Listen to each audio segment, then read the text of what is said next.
on Grapevine. Today we welcome Coach Jonathan Louvier. Coach Louvier is entering his 12th year, right? 12th year coaching, and he's also entering his first year as athletic director and head football coach. Congratulations, Coach.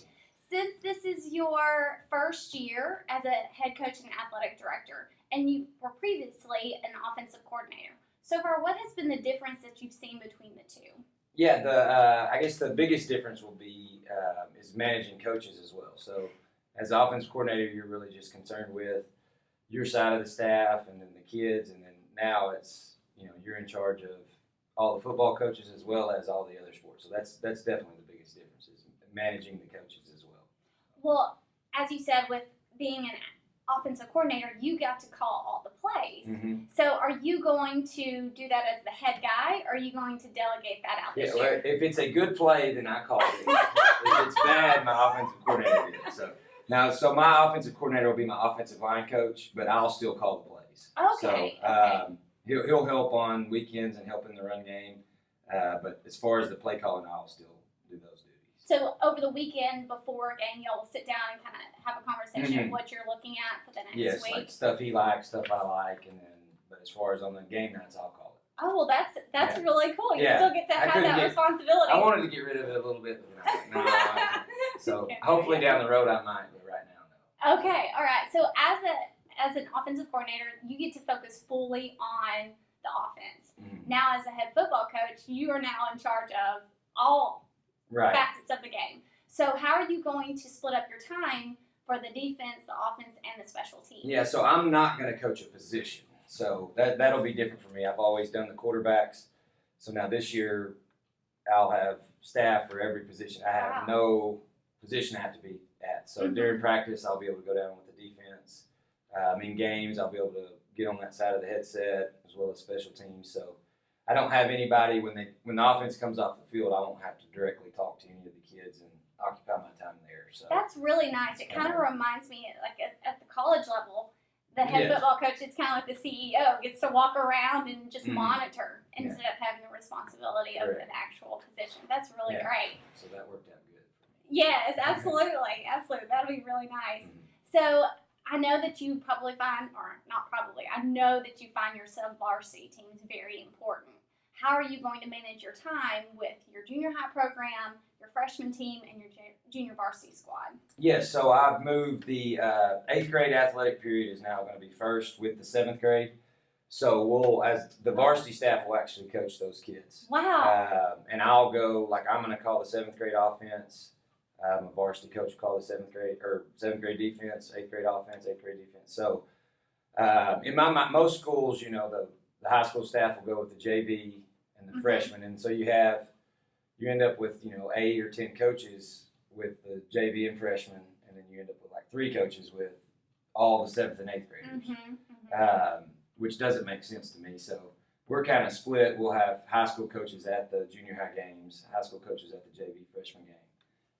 So 7th and 8th grade will go in the mornings. We'll get their practice done, and then 9th grade will be last period by themselves. So we'll start them, finish up with them, and then the varsity and JV will come out. So we'll be able to spend some time with them rather than if they're all together with the high school, they just kind of get pushed to the side and don't get a lot of coaching. Entering your first year to just set up your program like that, I think would be just a huge advantage for you in the coming years. Yes. For stepping in from the very beginning.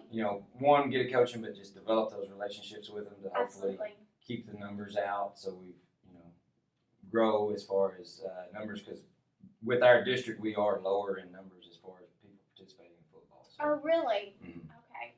Just side note, I taught the entering 8th graders as 5th graders. And so I know you got a good group there. Yeah. You got a good group. So how have your duties changed from becoming an athletic director? And then also, has that promotion of becoming athletic director in any way altered your relationships with your student athletes? Because now you're not only just football or basketball or baseball, now you're in charge of kind of like men's and women's traveling and things like that. So I still treat the kids the same as I did. It's just I'm more involved with all of them. As an offensive coordinator, I would go to softball games, basketball games, but I didn't go I never stepped in there the practice with them or the weight room with them, and that's been cool as far as getting to actually see a volleyball practice, getting to see the girls in the weight room. So that's been good. And then as far as the AD role, the paperwork is a nightmare. I can't stand it. But Miss Burns, I'll give her a shout out. She is unbelievable. Your secretary. If she is the athletic director. She just doesn't have the title, but I would be lost right now without her. So she's been a huge help as far as, hey, you need to sign this or you need to get this turned in and so forth. So. And that's probably something that people don't realize. They just see the athletic director at games. They don't understand all the paperwork and the relationships that you have to build with all of the coaches, not just a football staff or a baseball staff. It's with all staffs for women's and men's. Yeah, it's been very eye-opening. The amount of, again, the paperwork, like anything, like when the volleyball coach, if he buys some socks, I have to sign off on it. It's kind of just weird. It's just so much paperwork. But she handles it, puts it on my desk, I sign it, and give it back to her, and we're good to go. So for the people who don't know, you come from Gladewater, which is only about a 20-minute drive from Spring Hill or the Longview. And I was just wondering, you came from Gladewater, that's where you graduated high school, and I was wondering, any faithful from Spring Hill or graduates like myself gave you any hard times during your interview process? Because Coach Louvier was actually a quarterback at Gladewater in 2001, and he beat Spring Hill in the second round of the playoffs and broke many Spring Hill hearts, including mine. So how was that process with interviewing at what at the time, many years ago, was a rival? Yes. It was.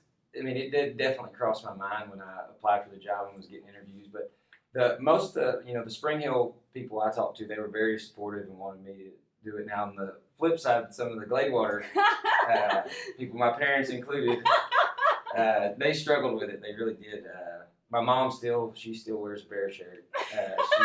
She'll get a Panther shirt on, I hope so. Mom, trust me, you'll swing over to the Spring Hill side in no time. But yeah, it's definitely awkward with just Texas high school football rivalries are big, and Spring Hill Gladewater is a pretty big one. So there were some people in Gladewater like, you can't go to Spring Hill. Watch me. And watch you excel too as well. Well, Coach, thank you so much for taking the time and sitting down with us, and we wish you and your team the very best. All right, thank you.